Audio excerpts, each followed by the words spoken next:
Have you ever had one of those neighbors who thinks the line between their property and yours is just a suggestion? I had an HOA president who treated my private pool like her own personal swimming club. No matter how many times I warned her, she just kept sneaking in. So, I came up with a little plan, a creative way to give her a souvenir she wouldn't be able to hide. This story gets pretty wild.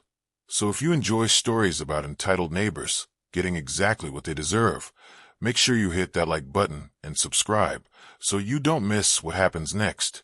Now, before we get into it, I have to say this is a work of fiction for entertainment. The special ingredient I used isn't a real product, so don't go looking for it. This is a story of what happens when frustration meets a little bit of imagination. The look on her face when her skin turned ridiculous, vibrant color was more satisfying than I could have ever dreamed.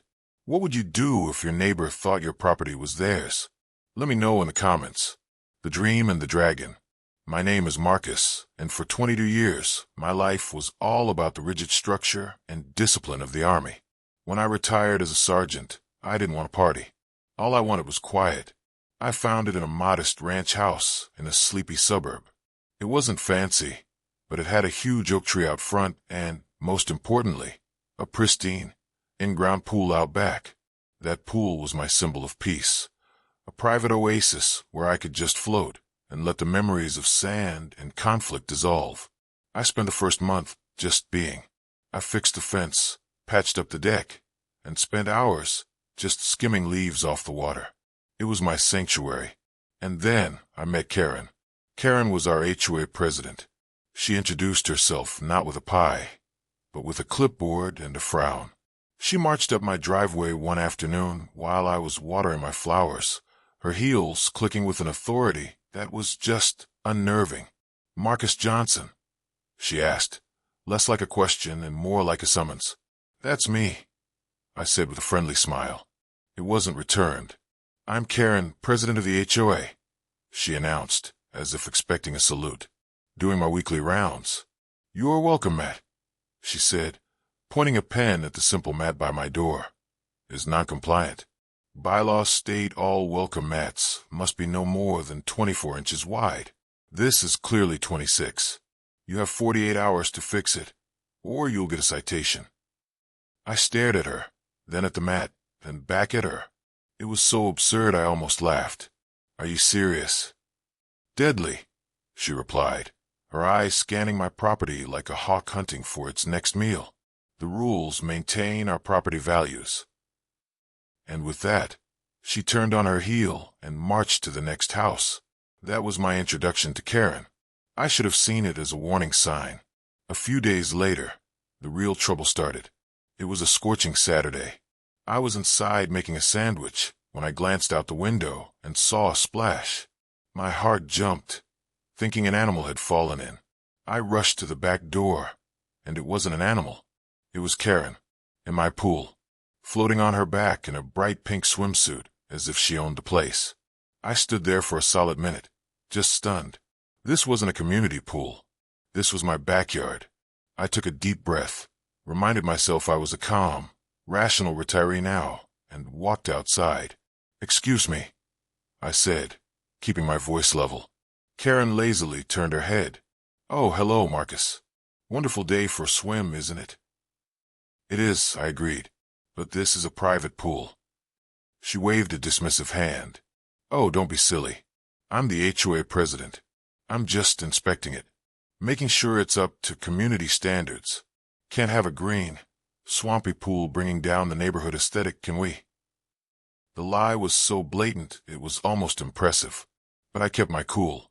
"Karen, with all due respect, you don't have the right to be on my property, let alone in my pool, without my permission. I need to ask you to leave." She sighed, a deeply theatrical sound of being profoundly inconvenienced. "Fine," she huffed, paddling to the steps. "But you really should be more community-minded, Marcus." She got out, grabbed her towel, and walked out my side gate, leaving a trail of wet footprints and simmering anger. I thought naively, that would be the end of it.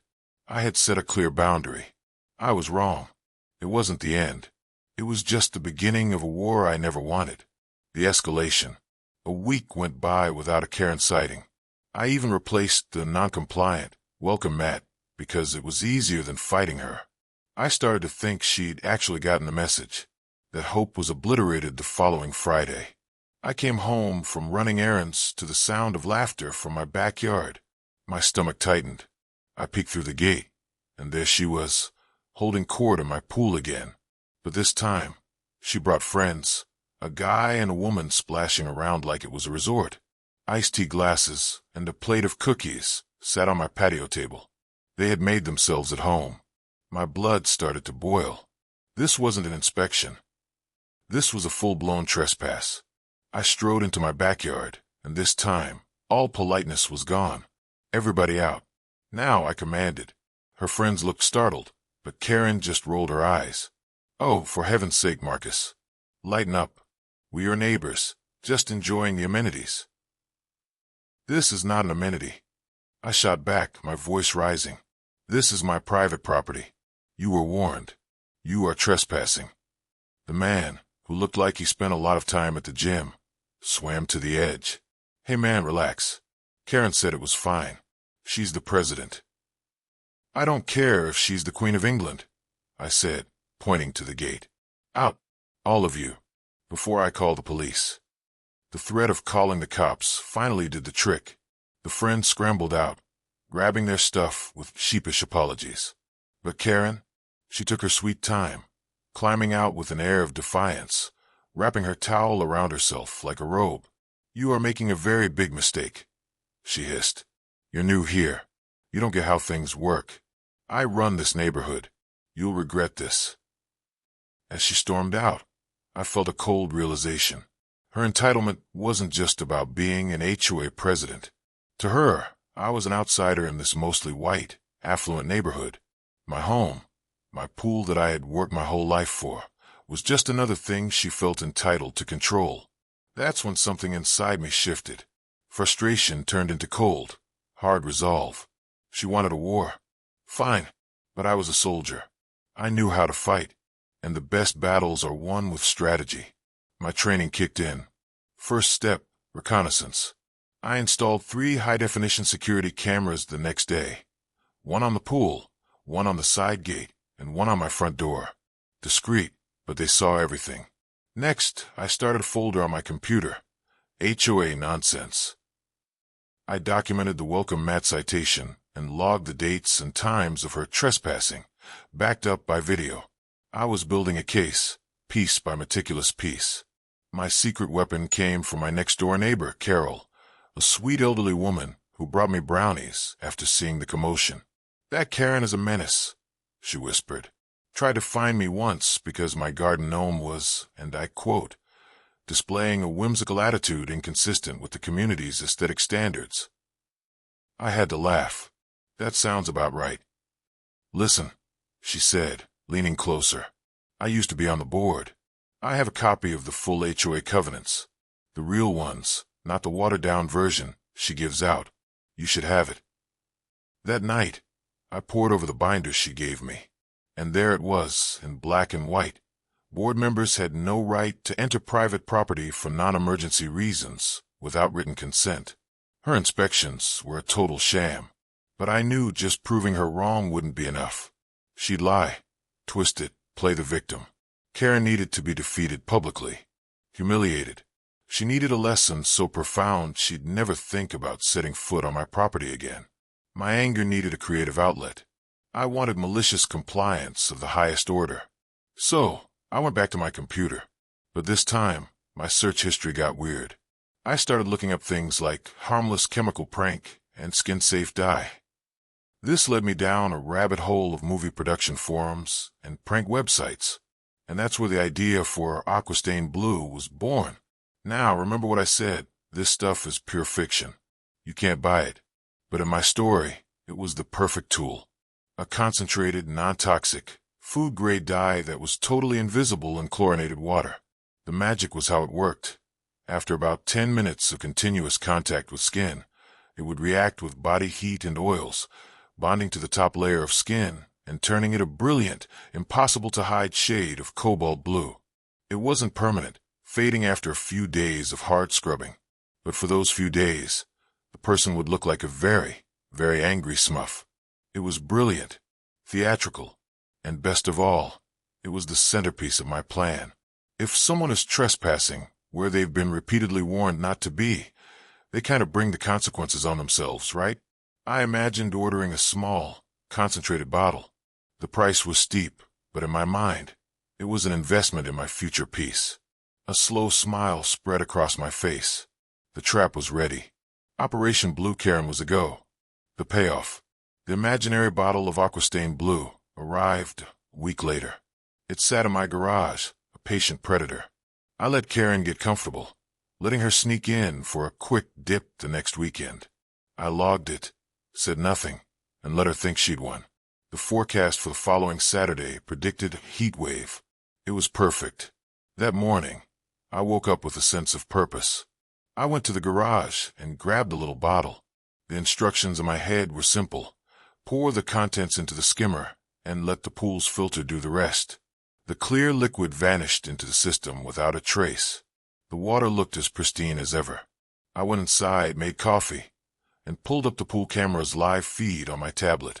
All I had to do was wait. I didn't wait long. At 1:15 p.m., the side gate camera sent an alert to my phone. My heart hammered.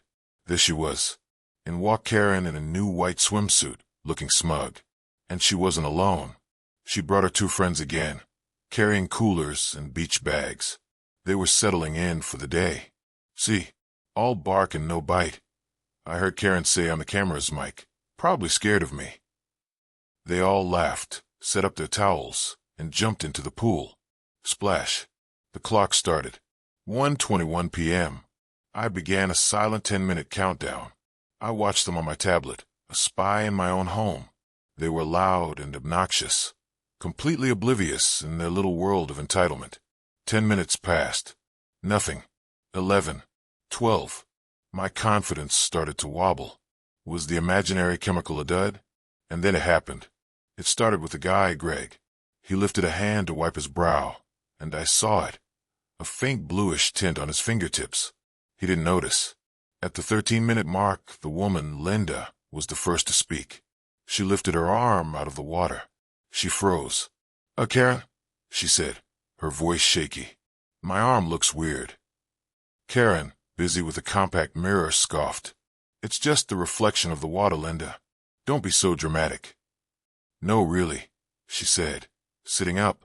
Her arms and shoulders were now visibly streaked with a pale but definite blue. Greg looked down at his own chest. Whoa, what the hell? He yelped, standing up. Patches of brilliant cobalt were blooming across his skin like an alien infection. Dude, why am I blue? Now Karen was paying attention. She looked from Linda's streaky arms to Greg's blotchy torso. She glanced at her own hands. A faint, cerulean hue was gathering around her cuticles. It must be the chlorine, she said, her voice lacking its usual certainty. But the blue was getting brighter by the second. It wasn't pale anymore. It was vibrant, the color of a blue raspberry slushy. It was undeniably, hilariously blue. The panic finally hit when Linda shrieked. Oh my God, look at your face, Karen. Karen frantically opened her compact mirror. Her reflection stared back. Her cheeks, her forehead, her neck, all turning the same ridiculous, Smurf-like color. Her white swimsuit made the blue of her skin pop in the most spectacular way. She let out a scream of pure, unadulterated horror.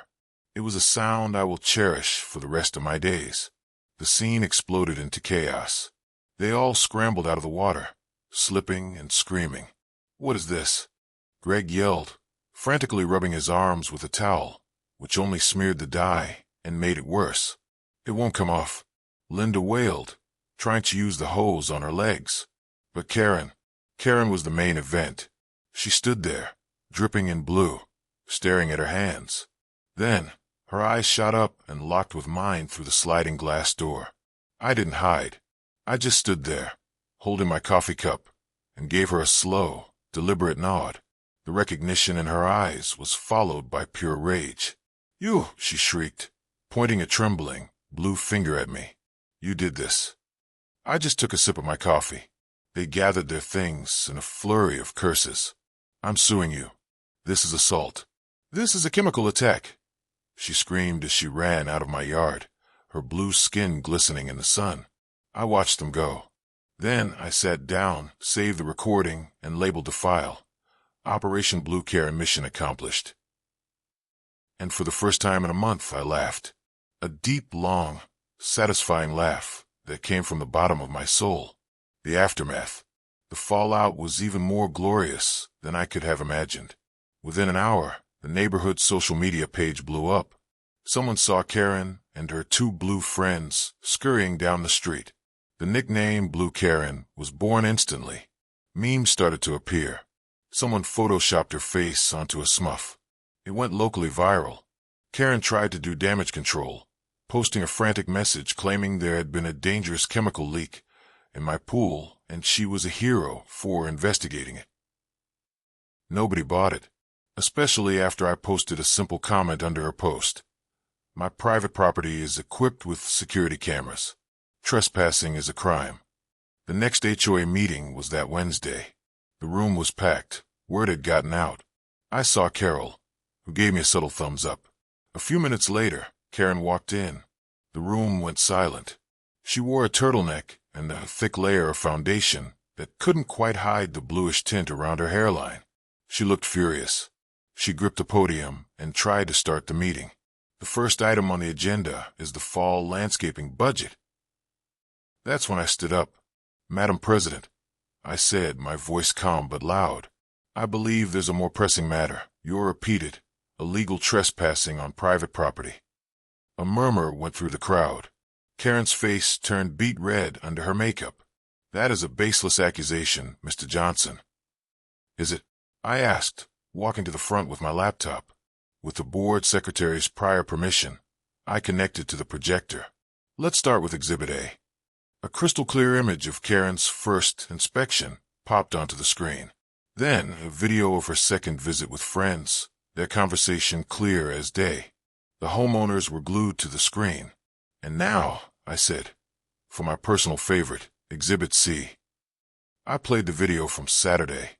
The room went from stunned silence to stifled giggles to open roaring laughter, especially at the climax where Karen shrieked "You!" at my door. When it ended, Karen was speechless. "As you can see," I said to the room, "this was a consistent pattern of trespassing." I gave her a verbal warning. She ignored it. She treated my home like her own country club. I then put up a picture of the welcome mat citation, and this was a clear abuse of power. Karen finally found her voice. "This is entrapment. He booby-trapped his pool." I cut her off. The dye is a non-toxic, food-grade concept. What's dangerous is illegally entering someone's private property. What's dangerous is an HOA president who thinks the rules don't apply to her. You weren't a victim, Karen. You were a trespasser. The room erupted in applause. The vice president, David, stood up and banged the gavel. "This meeting is suspended," he announced. "The board will be calling an emergency session to discuss this. In the meantime, Karen, your duties as president are suspended, pending a full review and a vote for your removal." Defeated and humiliated, she stormed out of the room. The victory lap. 2 weeks later, I was exactly where I wanted to be, floating on a raft in my pool. The water was calm and, most importantly, all mine. The board had voted unanimously to remove Karen as president. She was also issued a formal cease and desist letter from the HOA's lawyer. The public humiliation was apparently too much. A for sale sign went up in her yard less than a week later. My neighbor Carol came over. "Heard the news?" she asked with a grin. "The house sold, closing in 30 days. "Good riddance," I said, closing my eyes. "You're a bit of a local legend now," she said. "The new board president, David, wants you to formally submit your proposal." My proposal was simple. An amendment to the HOA bylaws, which people were already calling the Johnson Rule. It clarified that no board member could enter private property without 24-hour written notice and express consent, emergencies excepted. It also instituted a zero-tolerance policy for using HOA power for personal retaliation. I had won. Karen saw me as an obstacle she could just steamroll.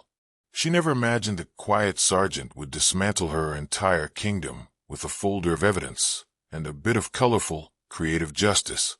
As I floated there, I thought about the irony. Karen was so obsessed with the neighborhood's aesthetic, but in the end, she became the biggest eyesore of all, a bright blue monument to her own arrogance. And the memory of that chaotic, poolside meltdown was a souvenir I'd cherish forever. And that's the story of how my HOA Karen problem was solved. It was a wild ride, but my pool is finally the peaceful oasis I always wanted. Thanks for listening. If you have your own nightmare neighbor stories, I'd love to read them in the comments. And if you enjoyed this little tale of colorful justice, make sure to hit that subscribe button. See you next time.